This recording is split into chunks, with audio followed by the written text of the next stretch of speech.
ओम नमो भगवते वासुदेवाय. तर आपण श्रीमद भागवत महापुराण पाहत आहोत आणि त्यातील हा आपला 8व्या स्कंदातील अध्याय 23व्या अध्यायामध्ये आपण बलीचे बंधनातून सुटून सूतल लोकात जाणे हे पाहणार आहोत.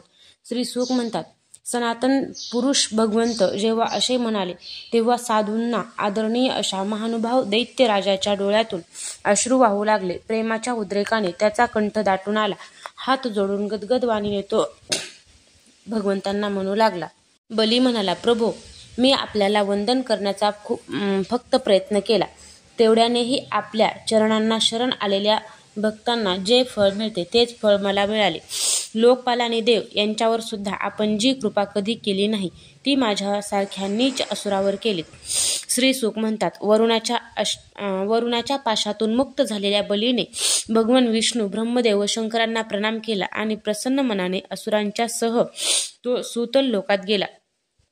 अशा प्रकारे भगवंतांनी बलीकडून स्वर्गाचे राज्य काढून घेऊन ते इंद्राला दिले. आदितीची इच्छा पूर्ण केली आणि स्वतः उपेंद्र बनून ते सर्व जगाचे पालन करू लागले.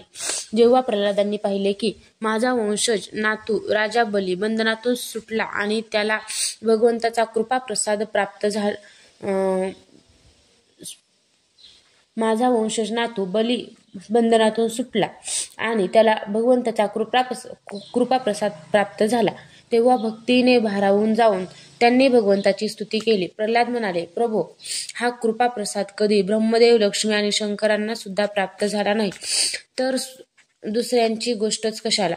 अहो, विश्ववंद्य ब्रह्मदेवादी सुद्धा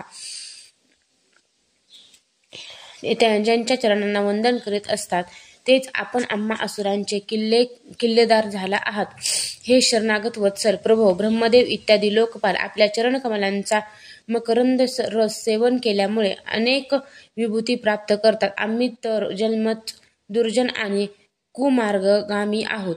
असे असता आमच्यावर आपली अशी अनुग्रह पूर्ण दृष्टी कशी काय वळली. आपण अनिर्वचनीय योगमायेने खेळता खेळताच त्रिभुवनाची रचना केलीत. आपण सर्वज्ञ, सर्वात्मा आणि समदर्शी आहात, तरी सुद्धा आपल्या लीला मोठ्या विलक्षण आहेत. आपला स्वभाव कल्पवृक्षाप्रमाणे असून आपण भक्तांवर अत्यंत प्रेम करता, तरीही उपासना करणाऱ्यांच्या बाबतीत पक्षपाती आणि विन्मुख असणाऱ्यांच्या बाबतीत निर्दय बनता. श्री भगवान म्हणाले, बाळ प्रल्हादा, तुझे कल्याण असो. आता तू सूतल लोकात जा. तिथे आपला नातू बली बरोबर आनंदाने राहा आणि जाती बांधवांना सुखी कर. तेथे तू मला नेहमीच गदा हातात घेऊन उभा असलेला पाहशील. माझ्या दर्शनाच्या परमानंदात मग्न राहिल्या कारणाने तुझी सर्व कर्मबंधने नष्ट होतील. श्री सुख म्हणतात, राजा, सर्व दैत्य सेनेचे स्वामी शुद्ध बुद्धी प्रल्हादांनी ठीक असे म्हणून हात जोडून भगवंताची आज्ञा आपल्या मस्तकी धारण केली. नंतर बलीसह त्यांनी आदिपुरुष भगवंतांना प्रदक्षिणा घातली, त्यांना प्रणाम केला आणि त्यांची अनुमती घेऊन ते सूतल लोकाकडे निघून गेले. ब्राह्मण आपला शिष्य यज्ञ करीत होता, त्यामध्ये जी त्रुटी राहिली असेल ती आपण पूर्ण करावी, कारण कर्म करण्यास जी उणीव राहते ती ब्राह्मणांच्या कृपादृष्टीने दूर होते. शुक्राचार्य म्हणाले, भगवान, ज्याने आपली सर्व कर्मे समर्पित करून सर्व प्रकारे कर्माधिपती यज्ञेश्वर, यज्ञपुरुष अशा आपली पूजा केली आहे, त्यांच्या कर्मामध्ये कमतरता कशी राहील. कारण मंत्रांचे अनुष्ठान पद्धतीने देश, काल, पात्र आणि वस्तूंविषयींचे सर्व दोष आपल्या नामसंकीर्तनाने दूर होतात. तथापि अनंता, आपणच जर म्हणत असाल तर मी आपल्या आज्ञेचे अवश्य पालन करीन, कारण आपल्या आज्ञेचे पालन करण्यातच मनुष्यांचे परमकल्याण आहे.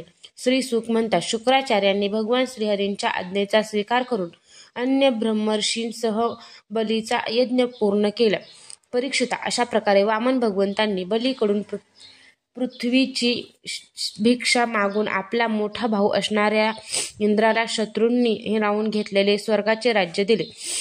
यानंतर प्रजापतींचे स्वामी देवांनी देवर्षी पितर मनु, दक्ष, भृगु, अंगिरा, संतकुमार आणि शंकर यांच्यासह कश्यप आणि आदिती यांच्या प्रसन्नतेसाठी तसेच सर्व प्राण्यांचा अभ्युदय व्हावा म्हणून सर्व लोक आणि लोकपालांच्या स्वामी पदावर वामन भगवंतांना अभिषेक केला.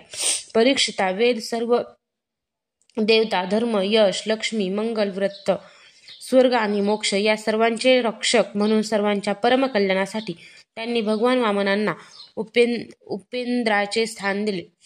त्यावेळी सर्व प्राण्यांना अत्यंत आनंद झाला. यानंतर देवराज इंद्राने ब्रह्मदेवांच्या संमतीने लोकपालांसह वामनांना सर्वांच्या पुढे विमानात बसविले आणि त्यांना आपल्याबरोबर स्वर्गात नेले.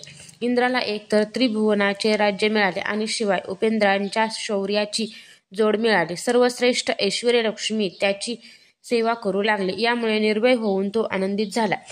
ब्रह्मदेव, शंकर, संत कुमार, भृगु इत्यादी मुनी, पितर, सर्व चराचर, सिद्ध आणि वामनातील देवगणी भगवंताच्या या परम अद्भुत व अत्यंत महान कर्मांचे गायन करीत आपल्या लोकी गेले आणि सर्वांनी आदितीची प्रशंसा केली.